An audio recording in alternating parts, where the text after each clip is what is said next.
All right, here we are with Drew Lashaway. Drew, where you at? I'm actually at Clay High School right now. So, Okay. A little background for those that don't know Drew. Give us a little rundown of what you do at Clay and teaching and coaching. yeah. First off, I was hired here as a career technical education teacher. Just made the move to the high school for a full-time gig up here, construction trades, brand new program up here that we're establishing. All trade skills, kind of trying to push kids into the union halls and get the trade skill environment going with them and kind of get them aligned with their career goals. So it's kind of an awesome deal. And then I'm on top of that, I am assistant wrestling coach here at the high school as well. So it's going really well here the past 5 years. This is my fifth. Sweet, sweet. Sounds like a good setup. And I apologize if I call you Larry, and I don't want to confuse people if I do. But what's the backstory with that? Well, in college, they come up with some goofy names for teammates, if you will, and the family aspect in college, you kind of give kind of goofy names to everybody. And one of the seniors at the time, Chad Sportelli, transferred in from Nebraska. He ended up giving me that name, and they put like a little tag on my locker that said Larry and a little note thing, and they were just joking. Well, it stuck.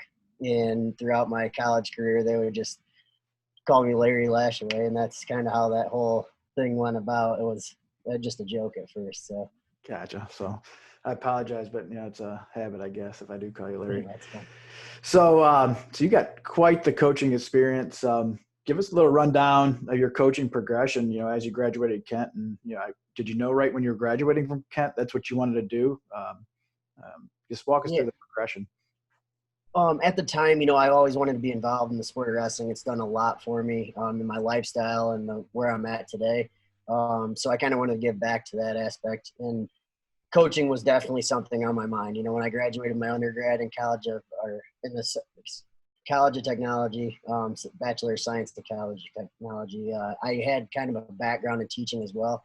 And with that said, I kind of wanted to go into that, but if it didn't align with my career, and where I could be hired into, I always had like project management and the trade skills and in that environment, which I have a lot of passion for. As you know, now I'm teaching at the career tech in the high school trade skills.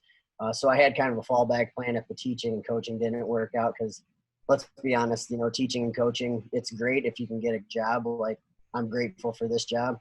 But it's kind of scarce trying to get in and get a job in teaching and coaching both in a good environment, and this is a great opportunity for me. But it kind of aligned with my coaching going right from undergrad and graduating from Kent.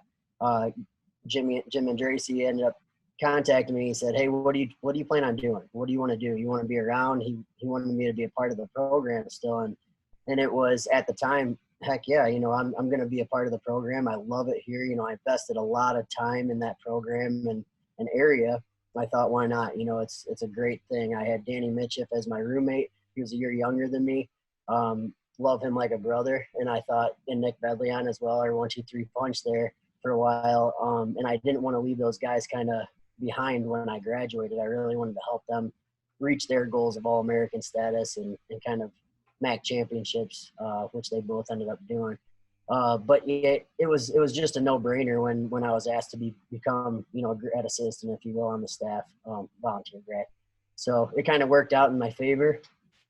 After that, I ended up, Zeb Miller and I were talking, and he had a discussion with Dave Riggs at Massillon Perry about an opportunity my last year at Kent for my 2-year for my master's to that I was going to be going on my way and looking for a new career paths. And Dave Riggs ended up contacting me, and I went down there for a couple informal interview meetings, if you will. And he got me hooked up in that system, and it worked out really well. I taught there for 5 years, learned a lot, gained a lot of knowledge in coaching. I mean, he's an expert at what he does.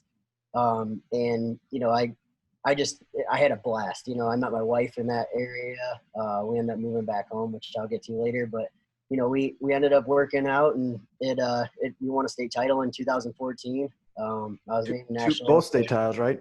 Duals and? Yeah, dual and the individual. So it was awesome that year. I think we had 7 guys in the finals. I mean, it was unbelievable. It was just one of the most memorable times, other than some individual state champions that we had over there that I feel like I had a pretty big impact on David Bavery, and stuff like that. And Jose Rodriguez, we had some studs coming out of there. And, it was really fun to work at that kind of level of wrestling and coaching. It was a great experience for me. After my 4th year there, there's a coaching transition, and they brought in Ncaa as a head coach. And at that time, I was kind of in the transition of going in the works of going home and getting this job at Clay. So Jim Andracy actually reached out to me again, and Mikey DePalma, Ian Miller, and stuff were on the team still. So I knew those guys from the recruiting process when I was there coaching previously. And he asked me, what are your plans for coaching this year? You're not the head coach there, so do you want to come up here and possibly get another opportunity to coach in college? And I said, absolutely. I jumped on that opportunity right away. Felt grateful that he reached out to me. So I ended up going back there the last year teaching at Perry, and then I coached at Kent State University again. Did some individual training sessions with Mike DePalma and Miller and stuff like that with those guys as much as I could get up there, Mac. And we ended up, going to the national tournament that year, and Mikey DePalma and Miller All-American. And, we had a great year. It was a great experience overall in New York. It was just really fun to kind of close out my chapter in Northeast Ohio over there, if you will, and then got my opportunity to come back home. So, and I've, been here since 2016. So this is my 5th year teaching, but 4th year, so in general, it's been going great over here as well. There's a lot of support and community backing. So that's awesome. We can do some good things. So you touched on a few points there. Mitchell, Bedleon, I know you wrestled with a few others. Do you keep in touch with them at all? And you still learn from them, or, what kind of contacts you have with those guys you wrestle with? Yeah, I mean, as well as anybody, you wrestle Division I, and in a college level, it's kind of your family. So Danny actually just reached out to me about a couple kids last week, not even on my team, and really values my opinion, which I do as well with him. He's a great person to be in the sport. Men or kids, Bedley on the same way. He coaches at Rider University. He's reached out to me many times about student athletes, and it just comes down to just the camaraderie that we hold together and the family. And, when you go through what you have to in a Division I college wrestling program and, going to class, training, and just trying to align everything and getting good grades and, setting yourself up for your future, there's a lot at stake there. And they hold a lot of they hold you up to a higher standard, than just a normal student. It's a full-time job, plus your job of being a student athlete. So it's quite a bit. It's a huge feat to go through together. And, you have your days that you're down, you got to pick each other up. And, that's what brothers do. And I feel like we're still family today. I mean, we keep in touch as much as we can. Life takes different angles on you, and we all are busy, but we definitely reach out to each other as much as we can. And, that's what the passion, I love that about the whole sport and what it can do for you. Exactly. So Coach Riggs, legendary coach, in Ohio, obviously nationally too. You got to spend 5 years with him. Not many people can say that. What's the one thing you took away from coaching with him? Coach Riggs, he's straightforward. He's a straight shooter. And I think that's, you can love it or hate it. There's two different ways you can, but the one thing is he got the job done no matter what he was doing. And he would be very demanding and know exactly what plan he wanted to be on. You don't venture off from that. It's one set rule, one set plan, and the kids, staff, everybody, community knows.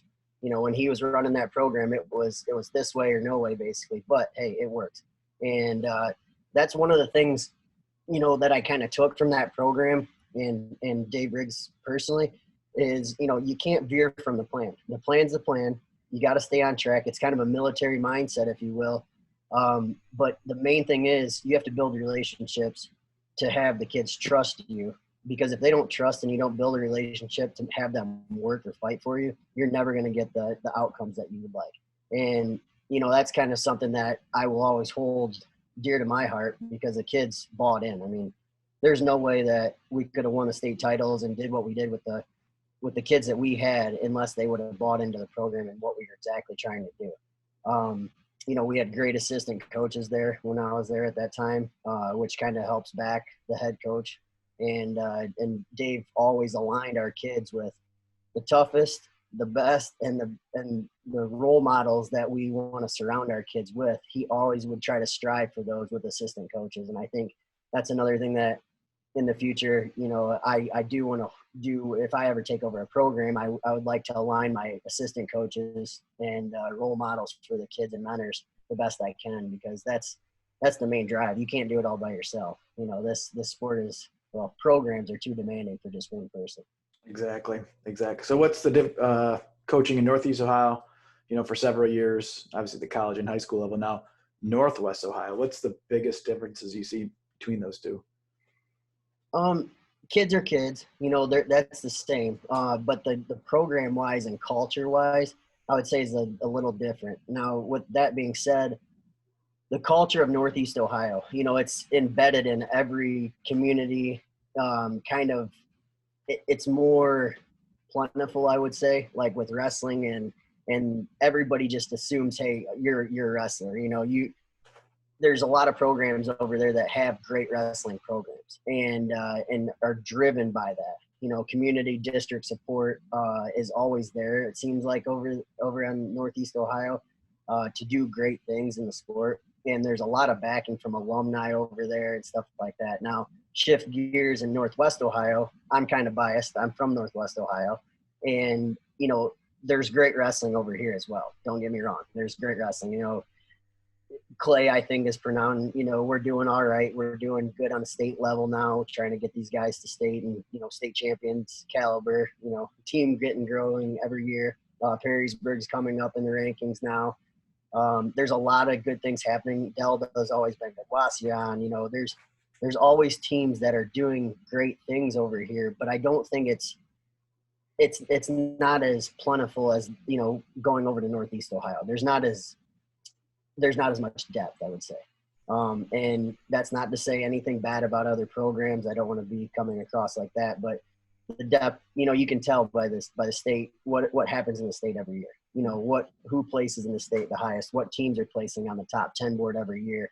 And, that's what I go about facts. I'm not trying to beat around the bush. That's just the facts. So I would say the culture is a little different. But even at the national level, right? You look at, a lot of nationally ranked teams coming out of Northeast Ohio. So it's definitely, I would agree with you, deeper. It's just the facts, but that gives us goals to work towards, right? Absolutely. Yep. So getting back, you said, born and raised Northwest Ohio guy, obviously you have connections to Coach Cubberley.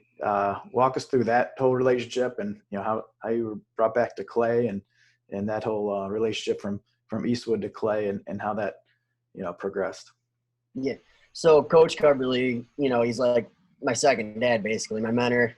He's the head coach at Oregon Clay, and he was kind of my alignment to get in. Mark Beach was a big part of that process as well, our athletic director.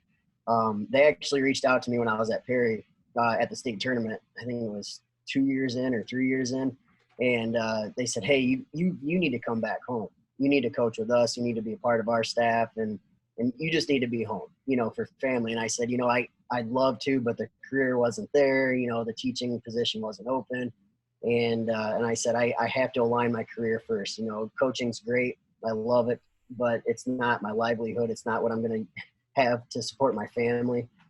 So I really had to analyze all those things and put everything together before I was able to sign a contract and come home. So Coach Cubberley was always talking to me and kind of on me about coming back and being a part of his staff again. And, who wouldn't want to? All Hall of Fame coach, just like Dave Riggs, he's done a ton of things great for the community, the schools, the sports. Every place he's been, he's done great things in wrestling and the community. So, why wouldn't I want to be a part of that again? And personally, he's lined my future up for what I can do now.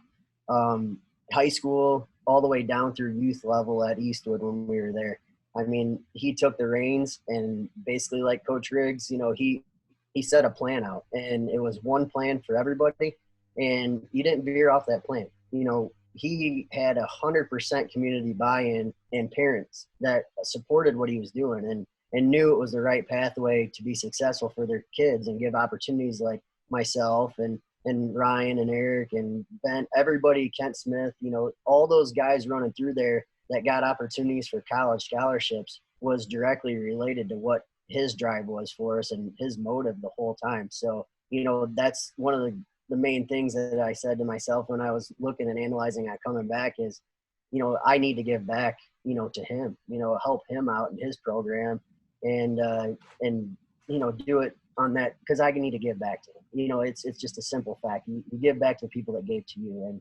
And it was a no-brainer when I was coming back to home. It was like, as long as everything aligned with my career, I could figure out everything else. And it did. So we jumped on it. My wife and I came back, within the first year of getting married, having a baby, and the year after that we had another baby and built a house. And, now we're on to our third baby coming here in October. So life's aligned. I'm really grateful and thrilled to where I'm at right now in life. And, the future's looking great. That's awesome. Yeah, definitely. The Clay, wrestling program has great support from the school, and it sounds like you're in a great spot. Get to see it throughout the year, and you guys have things rolling over there. I guess, when people say, the schools need to support the wrestling programs, what's something that, Clay does, specifically? It comes from the top down, our superintendent, all the way down, to me being an assistant coach. I think we all work together. Our whole incentive at Oregon City Schools is, community, family, and, the community and family and love for the schools, and what are we really doing this for? We're building kids for their future, regardless if it's school related, athletics, or just mentoring kids for life. It's, what are we trying to do? We're trying to build quality citizens in our society. And I think our whole school has that incentive in place, and we really have a drive to just be successful in that area, build relationships, get the community to back us.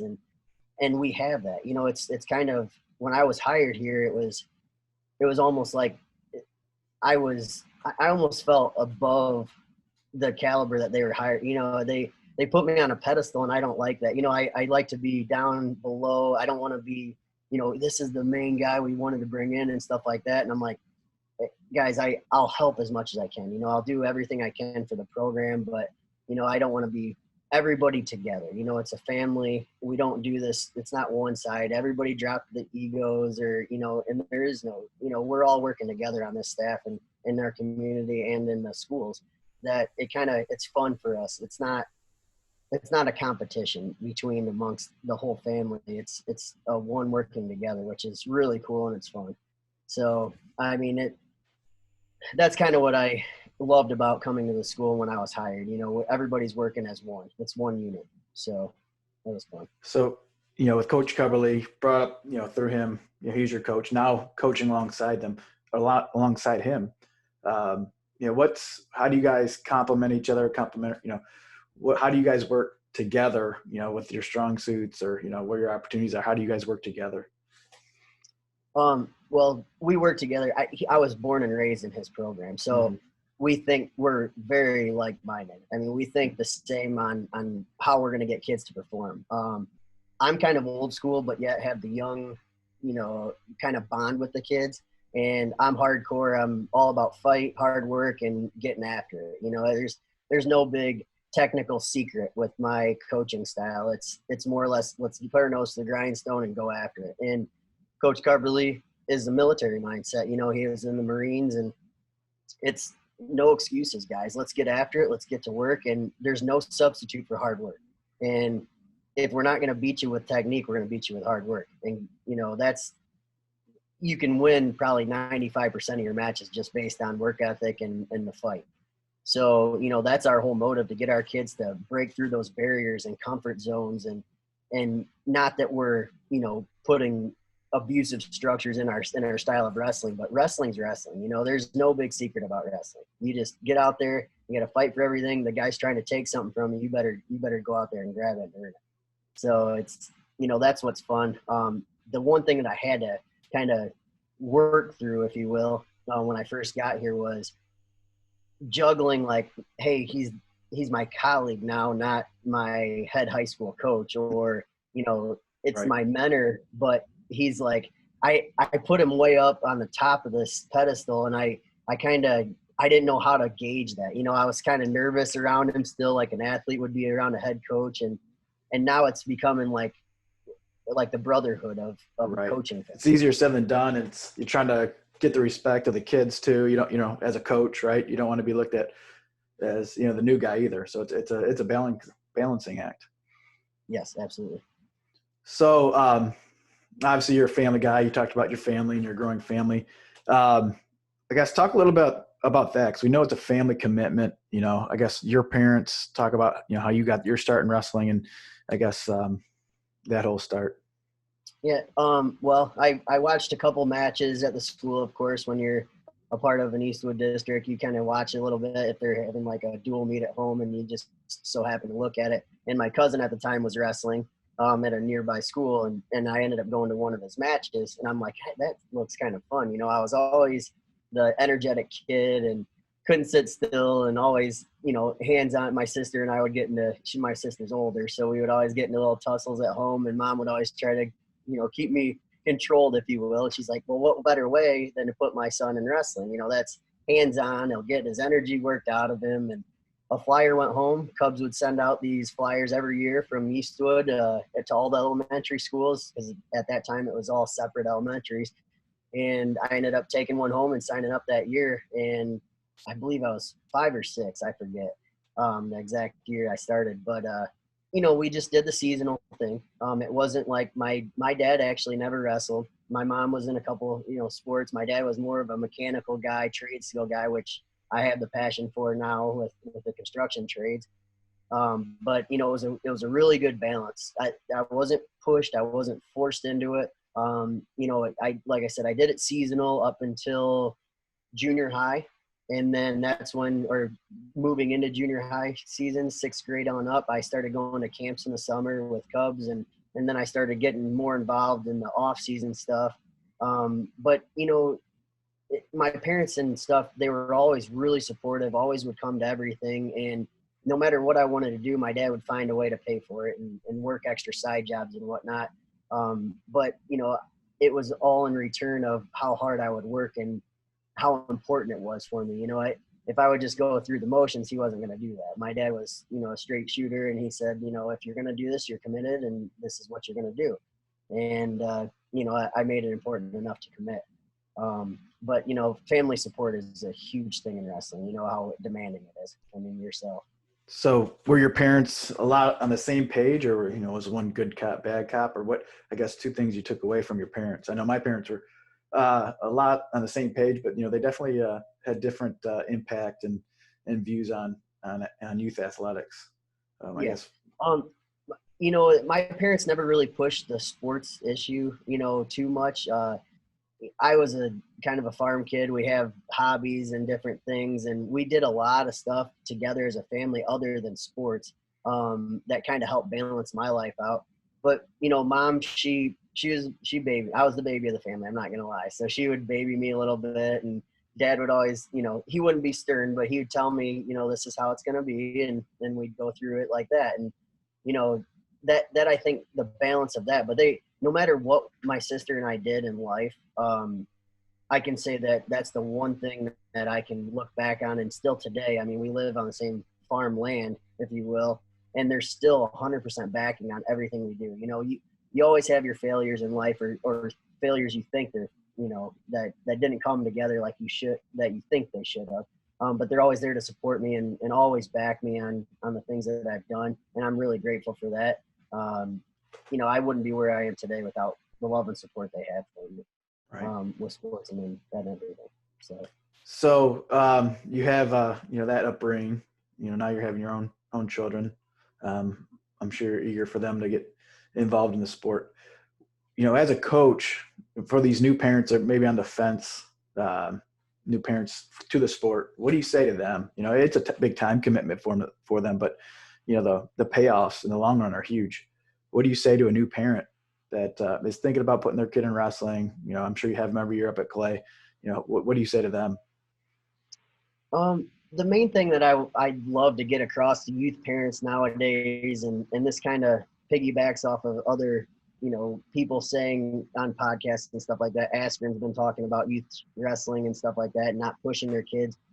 I kind of want to piggyback off of that stuff. You don't want to overwork your kids. And it's really hard when you're passionate, or you may be living through your son or daughter who's wrestling because you didn't accomplish your goals maybe, or, there's a lot of factors that could be involved in it. And the one thing I really want to say is keep it fun, keep it exciting for kids, and don't push the limits. This is a marathon. It's not right now. It's a process of learning and enjoying the sport. And let's be honest, our numbers in the sport, they could die if we keep pushing kids away, and forcing kids to do things that they don't want to do. And there's a fine line with that. As a parent now, I can truly say there's a fine line. You need to drive your kids. You need to set them up so they have the ambition in life to succeed and to get goals met and have a vision for that. Even at my 3.5-year-old boy, I got to keep him motivated sometimes too to do the right things. They're squirrely, but you got to set those guidelines for them, but push them at the same time. But you can't go. There's a real fine line with that, because you can't allow them to do they can't go too far, but then you got to set restrictions on them on how much you're going to do throughout the year. So for example, if I was to start my son next year in wrestling, I would probably let him do seasonal stuff, mess around with it a little bit, figure out the techniques, not to say we don't do that at home messing around, but it's not a full-fledged practice. It's not a full-fledged 60-match tournaments a year. It's pump the brakes a little bit is what I want to tell the parents. Oh, yeah. You don't have to do it all right now. And, I had a tremendous amount of losses up through my youth days, to junior high. And then it started clicking, and I got the passion to do all the things that you needed to do to be a successful wrestler. Build athleticism when they're young, get them excited about the sport, have them be committed in a different sport, a team sport, not necessarily, wrestling's a team sport, but it's more individual at that age. But have them become a part of a football or soccer or baseball, be diverse with your sports and get them to be an athlete in those, and it'll grow with wrestling as well. So you gotta just watch how much you're pushing kids. Oh, 100%. You mentioned Askren earlier. If you ever watch him before his fights, he's retired now, but he'd be all about having fun and relax and be, super laid back, playing cards or whatever it was. And another MMA reference I've heard is you'd rather be a little undertrained than a little overtrained. And I think obviously that translates to wrestling. If you're overtrained and beat up, it's going to show out there on the mat, or even if you get to the mat, you might quit before that. So no, that's a great point. Now what if with that overtrained, we see it every year, kids pushing too hard on their young kid or whatever age it may be. What do you say to those parents, or what if you got a new coach coming into the sport? What suggestions you have for them when they see a coach or a parent pushing too hard? I'd have a meeting with them, not calling them out in front of other peers or other families in there. I'd kind of call them to the side one practice, or during a warm up, and say, hey, do you have a minute to talk? You don't want to put someone in an uncomfortable position, because it's already going to be a little uncomfortable. But the main thing you need to get across to those parents is the simple fact your kid's not going to withstand this sport's hard. I mean, it's a demanding sport. It's very hard. Not everybody can do the sport. I'll be 100% honest. I don't care. Well, that's what makes it special though, right? I mean, not everyone can do it. Absolutely. And that's the thing that I would say to the parents, you don't need to push your kid to the point where he's going to break and not want to do this and totally be turned off. Now, that's not to say if kids will cross the line, it's a natural thing. If a kid crosses the line, yeah, he needs to be reprimanded for that. But there's a fine line with that. There's ways to go about that too. Mediation after the fact, and talking to the student athlete about his actions after he did this, or, his actions during the match. And instead of going off the deep end and yelling at the kid or being physically abusive to him or whatever happens, that some parents do, take a step back. I would say pause yourself for a minute, regain your thoughts, and then go back and talk to your child after the fact, and just let them know, hey, this was acceptable behavior, this wasn't acceptable behavior. This is how we're going to work through this, and if it happens again, there's going to be repercussions. You got to kind of set guidelines with your child, and don't let your emotions take over. Parents are really passionate about what they do, and they could be spending hundreds of thousands of dollars a year on clinics and camps and whatnot, but at the end of the day, you have to allow your student or allow your child to tell you. You have to read signs. If your child's telling you, hey, I don't want to go to this camp this weekend, then don't waste $500 on this camp. Right. Right.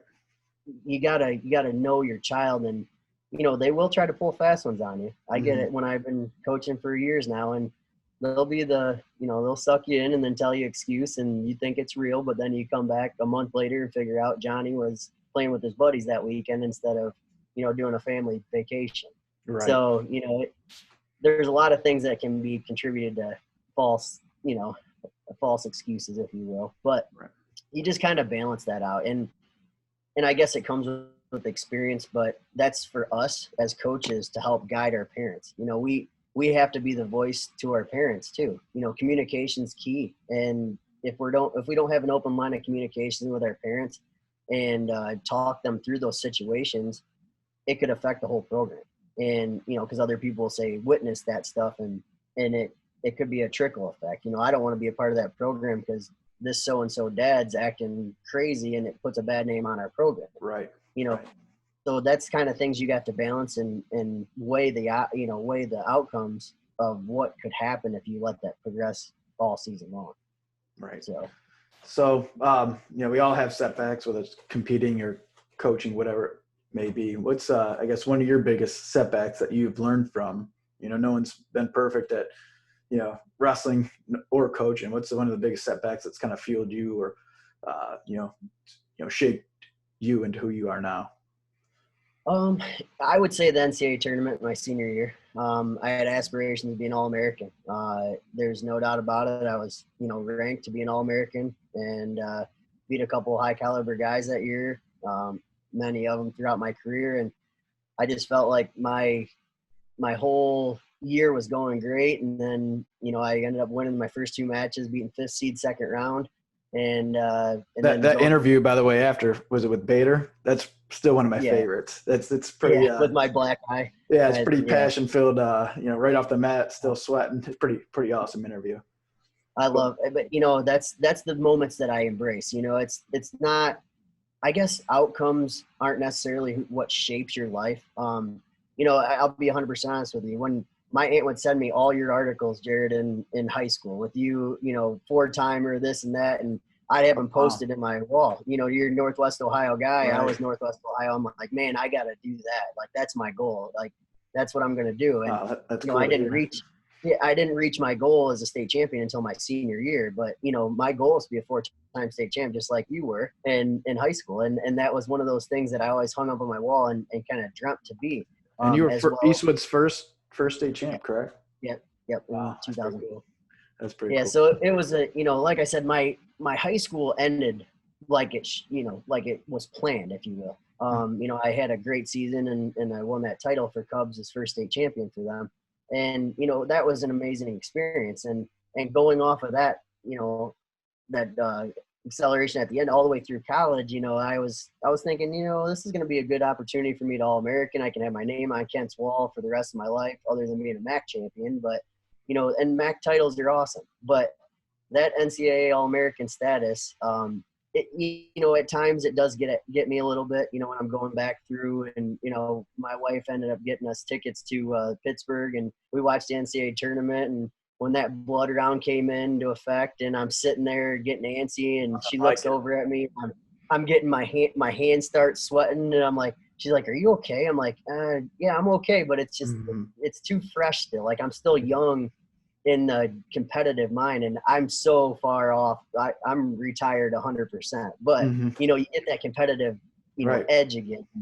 And that kind of gets to me at times. But the main thing I refocus on when I start thinking like that or get to that mindset is, how can I help kids to reach that level that I didn't get to?